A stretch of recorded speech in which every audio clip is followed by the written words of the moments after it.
喂，阿俊，你好耐冇上嚟 Hi-Fi 發燒台喎，近期忙啲咩啊？咁換物係會壯志嘅，你成日放我毒，咁我都要揾錢買器材嘅。咁啊態度正確啊！咁你知唔知點解今日叫你上嚟啊？今日應該會又教我免費升級方法啦。啊，你又知嘅，因為之前咧你咪話咧啲喇叭咧，特別啲圓頂嘅喇叭咧，好難調水平啊。咁我今日咧叫你上嚟咧，我想俾你睇下點樣去調呢個圓頂喇叭嘅水平啊。想唔想知啊？想知啊，繼續睇落去啦。去片。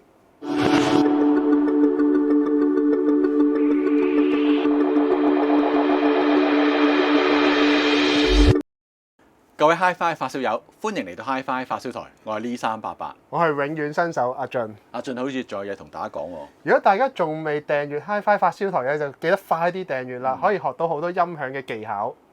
所以今次係上嚟學技巧係咪啊？冇錯啦，嗱廣告就啱啱賣完啦，咁幾時教我擺喇叭先？咁心急，咁啊梗係要坐低聽下嘢先啦。咁啊試下比較下咧，未 set 同埋 set 好水平嘅聲音比較，好嘛？好，好行啦。OK。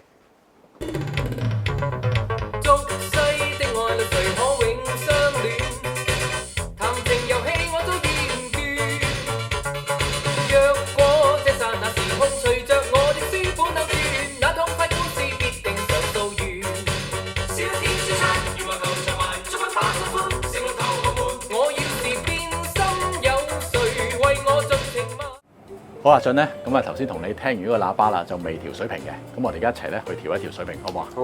咁啊頭先提到呢個喇叭咪圓頂嘅，咁啊擺個水平儀喺度咧，基本上都擺得唔好啊。咁啊所以咧，你去五金鋪咧就買翻一個咧呢啲咁嘅雷射水平儀啊。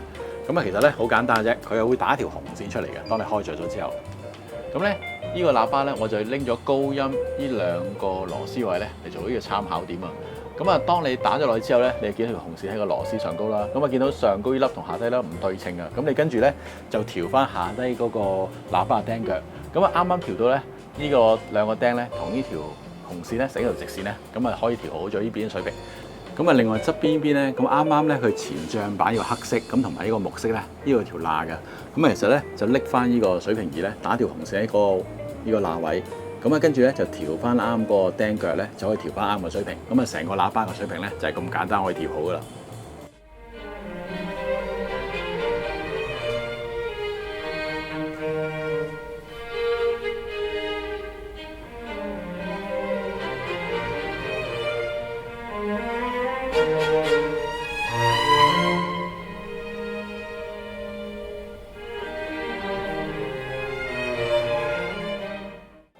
咁啊，當然啦，叫得阿俊上嚟，唔單止話同大家分享下呢對喇叭調好同未調水平之間分別啦，我都會叫佢咧同大家分享下佢對呢對喇叭嘅聽後感啊。不過喺未分享之前咧，我想先同大家介紹下呢個咧嚟自蘇格蘭 ART Loudspeaker 呢個 Expression 5小型坐地喇叭嘅資料啊。ART Loudspeakers 佢裏邊嘅 ART 咧，原來意思指咧 Acoustic Reproduction Technology 啊。咁啊叫得 loudspeakers，咁啊自然主要做喇叭啦。咁同埋咧，原來佢哋唔係新公司嚟啊，佢哋喺1998年咧喺蘇格蘭已經成立噶啦。咁由兩兄弟所創立，分別咧就係一個 Derek Dunlop 同埋一個 Ramsay Dunlop。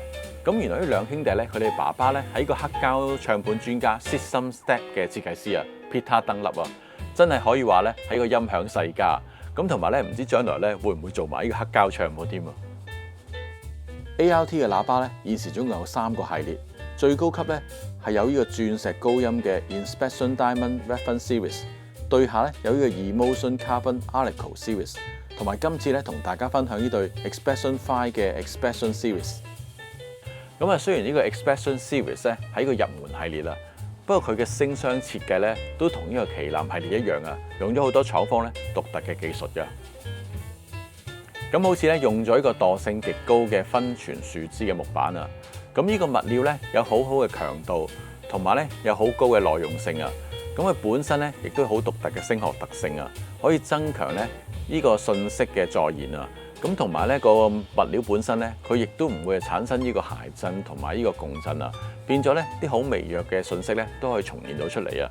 咁同埋咧個精確度都好高啊。咁啊簡單嚟講就好少嘅音染啊。聲箱咧，除咗用咗呢個分荃樹脂之外咧，另外混合咗呢個華木板啊。咁呢個板材咧，佢本身個聲學特性咧都好嘅，咁啊冇咩呢個音染啊，咁變咗咧可以好忠實咧播翻每個音符啊。咁同埋望落去咧，個外表都相當之靚啊！咁啊擺喺屋企裏邊咧，真係完全冇呢個違和感啊！咁啱啱咧提到呢款喇叭咧，側面個木紋咧都靚啊！咁啊其實除咗靚之外咧，其實聲箱裏邊嘅設計咧都好獨特噶。咁原來佢裏邊咧完全冇呢個平面嘅，係呢個波浪形噶。咁係廠方咧同呢個大學咧共同研發出嚟嘅成果啊！咁主要目的咧係令到聲箱裏邊嘅聲波咧可以打散晒啊！咁自然出嚟嘅聲音咧會更加清晰啊！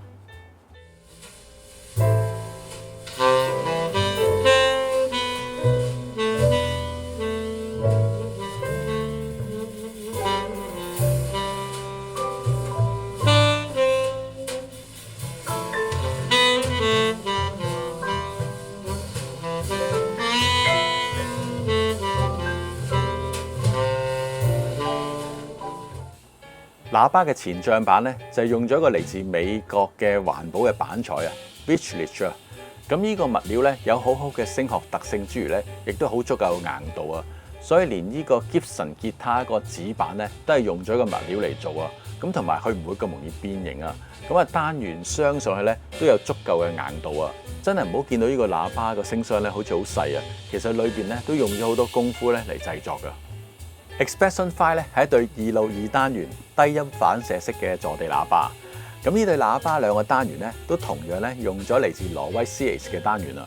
咁啊高音單元咧喺呢個26mm 直徑，浸咗呢個特殊物料嘅絲膜嘅軟半球形嘅高音啊。咁啊裏邊咧就用咗呢個磁液嘅冷卻啊，變咗咧可以承受更加大嘅音壓咧，都可以保持呢個線性，唔會有任何聲音嘅壓縮啊。咁而呢個單元咧見到佢四邊咧，一個特殊嘅橡膠物料圍住啊，咁呢個橢圓形嘅導波器咧，可以令到高音嗰個擴散更加好，高音嘅伸延咧更加理想啊。而佢嘅中低音單元咧，喺呢個紙質嘅纖維，加上個粉末塗層咧，嚟加強嘅硬度啊。咁啊唔好睇呢個單元咧，只係得7寸啊，咁係一個長衝程嘅設計啊，咁變咗推動空氣嘅量感咧都好大啊，所以佢嘅低頻量感咧都係一定嘅份量㗎。佢嘅出氣口咧就喺喇叭嘅背後啊。咁啊，喇叭接線柱咧就用咗呢個升高彎嘅設計啊。咁而呢個接線柱嗰個插座咧就會改為呢個 WBT 啊。咁同埋個分音器咧都用咗個純銅空氣芯嘅電感，同埋呢個聚丙烯嘅電容啊。咁啊用料都唔錯啊。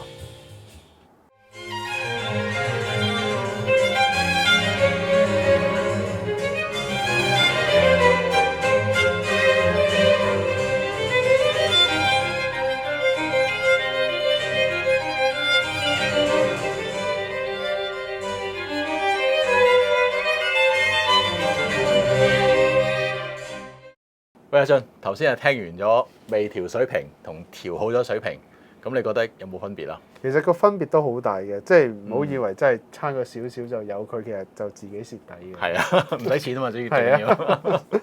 咁你最後聽到咧個分別係點樣啊？咁其實分別其實都差好遠嘅，我個整體個提升係好全面嘅。係。咁我覺得比較突出咧有兩點，第一點咧就係調好咗之後咧，其實個聲音個速度會翻嚟。其實未調好嘅時候咧，即係會有大家發燒友所講嘅慢聲嘅情況出現咯。我覺得有咁嘅情況出現咧，可能咧兩個喇叭咧嚟到你嗰個位置咧個時間唔同啦，咁變咗好似一個音變咗就拖長咗，你咪覺得慢咗咯。係啦，咁同埋因為佢哋可能唔係同一時間到達咧，變咗個能量咁分薄咗，可能啲尾聲都會聽少咗，所以令到好多細節啊或者微細嘅變化嗰啲動態變化都聽唔到。係啊，咁同埋我覺得呢對喇叭咧，我試過咧，我覺得佢都好敏感㗎，真係調少少咧都聽到嗰個差距㗎。係，所以今次咧我哋一齊試聽咧，我都覺得咧用呢對喇叭示範都幾啱。咁啊，今次試完呢個調好水平同未調好水平嘅比較，咁啊總結你覺得係點啊？有陣時真係講你都唔會信嘅，所以有好多時真係落手試一試啦。反正其實都可以 reverse 翻，同埋唔使錢啊嘛。係最緊要一樣嘢唔使錢啊嘛。咁大家一定要試一試啦。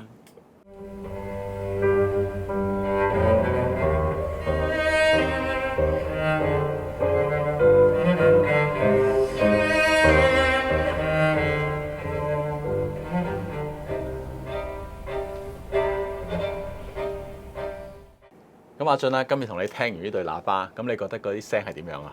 其實呢對喇叭係都幾適合用嚟試嘢嘅，因為佢比較敏感，係因為都試過用唔同 M 去夾佢啦，係唔同 source 去夾佢啦，係都會表達到嗰個分別咯。哦，即係都聽到唔同係啊 M 嘅分別啦，係咁樣嗰啲係，同埋調少少都聽到嗰個聲音嘅變化。係啊，真係好犀利。同埋感覺佢係一個新式聲嘅喇叭咯。哦，你覺得係新式聲係啦，但我都覺得咧，佢中音都有少少口聲咧，都有少少英國喇叭嗰種味道。其實你頭先都提到佢係好適合播古典，有可能真係用古典嚟校聲，咁我都好認同，因為佢用播古典出嚟個聲係好正統嘅，係咯，即係佢聲音一聽就覺得，誒就好似就着個燈咁樣，啊聽古典好適合咁樣。係好啱聲嘅。係啊，咁你覺得聽爛曲咧？爛曲都可以嘅。係啦，不過我覺得你如果聽爛曲咧，就要喺擺位度有少少調教啊。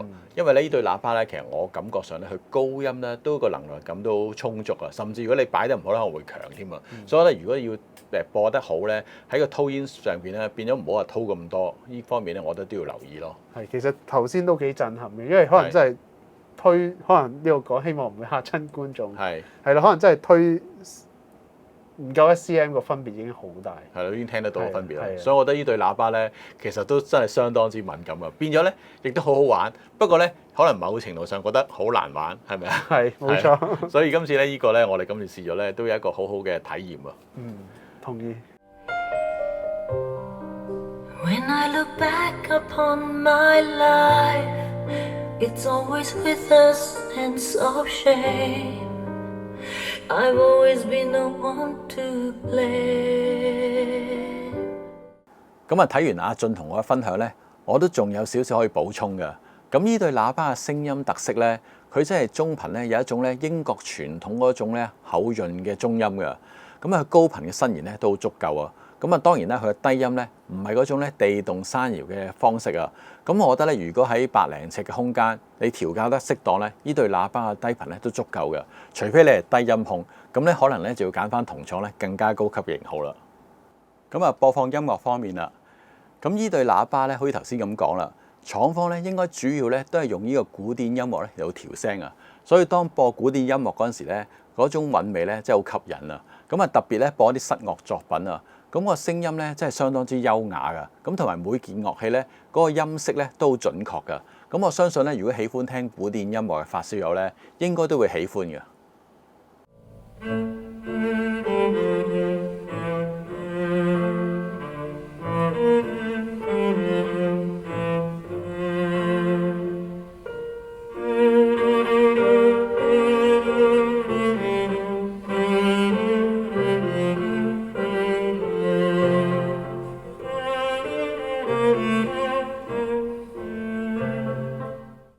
另外咧，仲有一樣出色嘅地方啊！咁可能咧，佢嘅聲箱咧做得夠紮實嘅關係啊！咁佢當佢播鋼琴嗰陣時咧，嗰個音樂咧真係好好聽嘅。咁每一下按鍵聲咧都聽得好清楚啊！咁啊，成個鋼琴嘅形態咧都可以播得到出嚟啊！仲有鋼琴咧嗰個琴腔產生出嚟嘅共鳴聲咧，佢都可以播得到啊！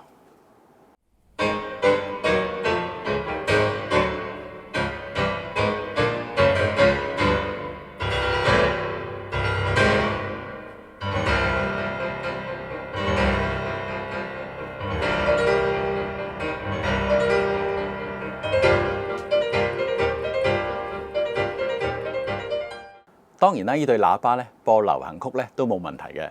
不過如果大家咧聽流行曲嗰陣時咧，發覺咧去到啲熱鬧部分咧，啲聲有啲嘈吵咧，就不妨咧試下將個喇叭嘅拖煙角度咧減少啲，咁就可以解決到呢個問題嘅。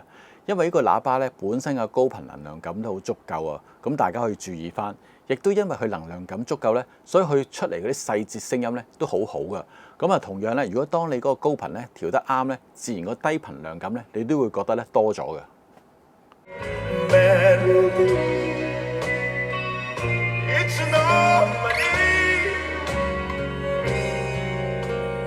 大切なものなくした